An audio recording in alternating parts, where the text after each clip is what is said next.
So I've been doing a lot of kumiko recently, and before I start, I'll just say this video is quite raw. I've come up with this idea this afternoon. I just felt really excited to share it because it's something that's been on my head for probably over 3 years. I've had thoughts, but I guess I've just kind of never really got around to trying it. But I had some free time this afternoon and thought I'd give it a go. And the results I've had over the last hour have been really, really good. So I'd like to show you. So just to give you the background, there are many, many videos out there on how to make kumiko strips, how to make kumiko, and of course, how to make the square grid work and the triangular grid work. So loads and loads of educational pieces out there that you can look at. But there's one issue that I find with all of those videos, and that is that when it comes to infill pieces, and what I mean by infill is, this is a grid I'm currently working on. It's the Rindo Asanoha pattern. And when I talk about infill, I mean about the bits that go in the triangles. Now, if you are new to kumiko, I'd say this video is probably a few stages on, but as a whole, if you are here with a bit of experience in kumiko, having tried it before, then I think you could be in the right place. I'm not sure. So, as I said, infill. Infill has always been my problem when it comes to kumiko, and it's always been about speed. It takes a hell of a long time to make kumiko. When you've got a small grid that is going to take 600, 700, even over 1,000 pieces to complete, it is time consuming. And some of the ways we do this is JT Woodworks jig, and it's probably one of the most cost or cheapest ways of doing it, but certainly the most time consuming. And the way you usually do it is you take your piece, you cut them all down, you slide it into a predetermined depth, or it's just trial and error. You slide your piece in on there, and you've got your angle at which you want your infill piece, and you just come across with your chisel or block plane and you make that angle cut. And if you want the double bevel on it, you flip it round and then cut it the other side, and then you get your double bevel. It's very time consuming. I've probably said it a million times already. It's really, really time consuming. So a second way that I've always done it to try and speed the process up is on the table saw with a sled. Now, the problem I've always had with the table saw sled is I tend to prefer my grid work. The triangle's a bit smaller than usual, so it means there's more infill pieces. But one of the biggest problems I have is putting a sled next to my cabinet saw and holding these really small pieces of infill on a sled right next to a blade. It just terrifies me. It is really not safe. And what I find is when I'm running that sled through the blade a lot of the time, I'm maybe distributing my pressure in a different way, so the cuts never particularly end up too square. So I do get these tiny gaps in my grid work. But I also get quite a lot of tear out, no matter if I use a zero clearance blade. No matter what I do, I still get a lot of tear out on the infill pieces, and they're just not perfect at all. So I was thinking for a while. I was on the Trend website the other day, and I found a couple of 1/4 inch collet angled bits. So just to show you. This here is a 60-degree engraving V-bit, and then this here is a 30-degree engraving V-bit. So if you wanted to make the Asanoha pattern, what you're going to have is 3 pieces, and if you've got your triangle, you want to have them 60-degree points on the tips of each triangle. And where those 3 pieces meet in the middle, you need a 30-degree bevel on all of them so that they all meet and make the relative whole angle, circle, whatever you want to call it. I'm not a maths expert. Now,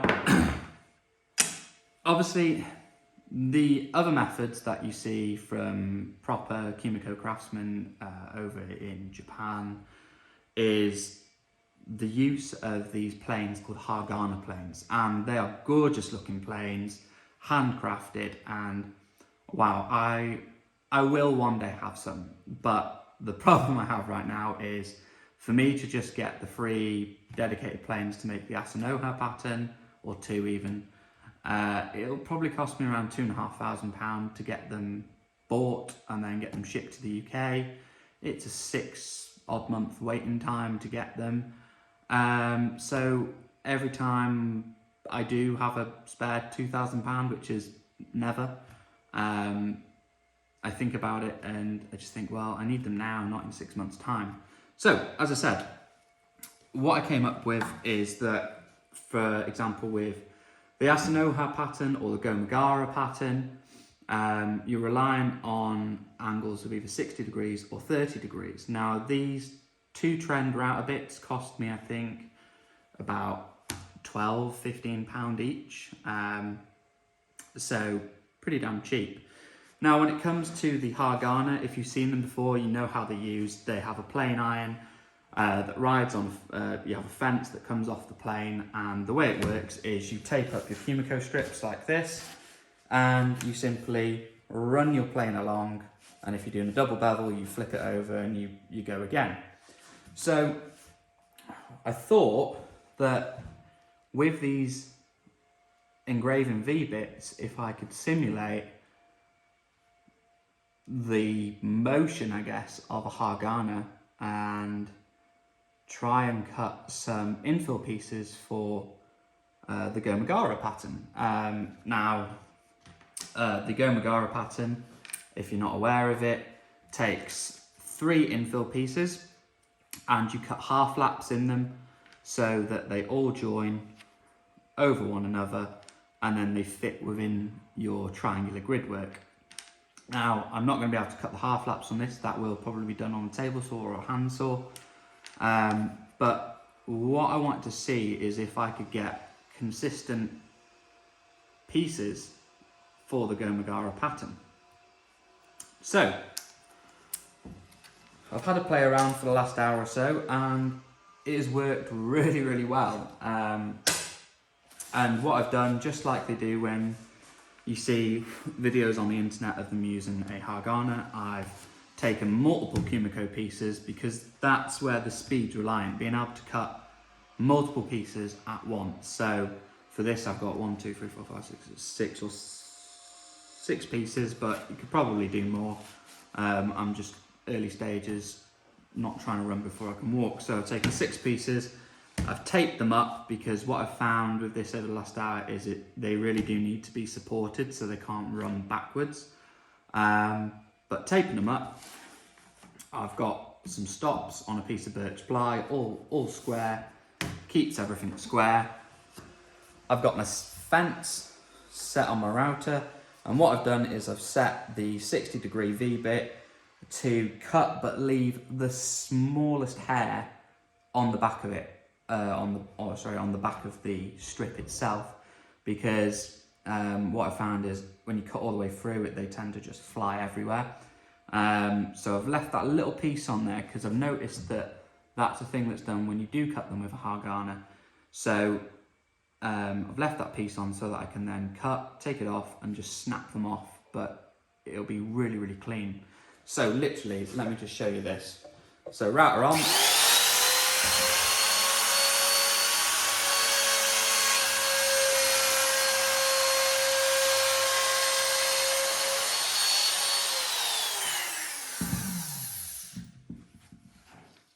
Those are my pieces there, and then all I have to do, snap them off to start when you start with a square, but then you've got your bevel cut there, blow your crap off, back on, and then away you go.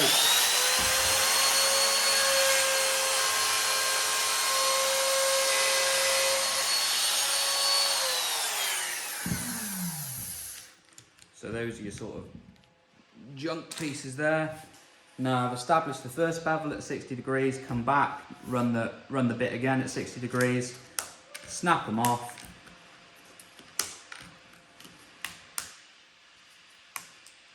Like that. And then, hey presto, I've got my Gomagara pieces cut, 60 degrees, ready for half lapping. And that's it. Now, I guess the issue with the Gomagara pattern in this is, you know, yes, you can create these and they're really, really consistent with that V-bit, you know, when I put them on next to one another like that. The cuts are really nice and square and there's no tear out off the router bit. They're really, really clean. So they're now ready for half lapping. And I can make, well, you know, if I sat here for an hour, I could probably make 500, 1,000 easily.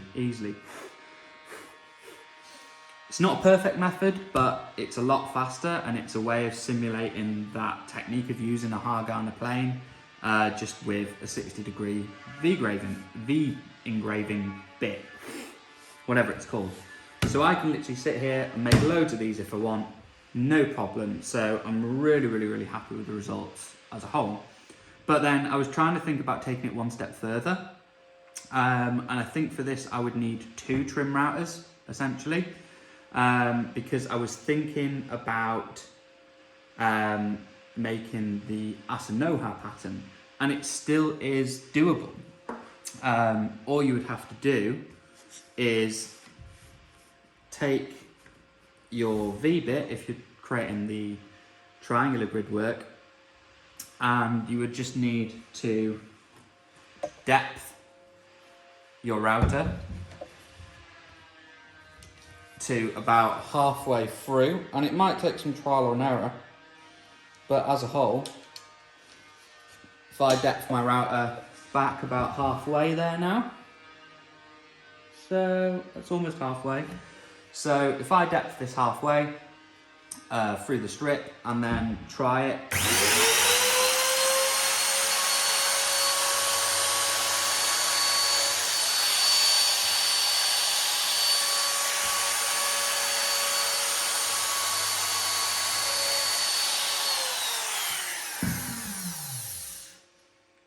it's not quite gone halfway through, so let's just put it down a bit more.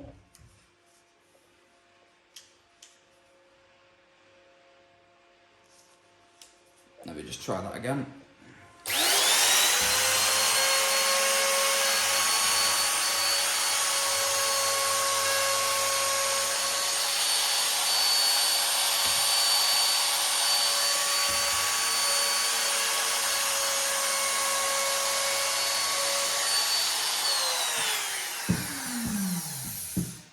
And then what I've got there is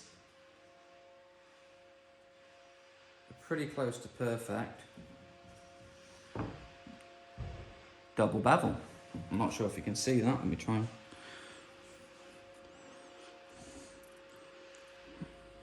and find that there. So that then gives me my bevel for then creating the center of the Asanoha pattern with the 60-degree bit. But then if I wanted to create the mating piece then to go inside the triangle, I'd then use my 30-degree bit to then create the 60-degree mating piece thing that then goes into the triangle. As I said, this video is a bit rough and ready, but to me this is a pretty new way, and I'm really excited to see how this is going to work for me in terms of producing infill at a faster pace. So as I said, give me a comment or a like and let me know if you'd be interested in seeing a more in-depth tutorial on this, and I'll work through a grid sample and show you how to do it. I do think it'll be definitely will be relying on having 2 trim routers, because you'd have to change between bits all the time, and I don't think that's going to work very well. So I'll go and get another trim router, probably the same make, so I know it's going to be consistent, but yeah, I think definitely a new way of doing it, and pretty much it's going to be exciting to see how fast I can make stuff with this. So yeah, shoot me a comment, let me know what you think.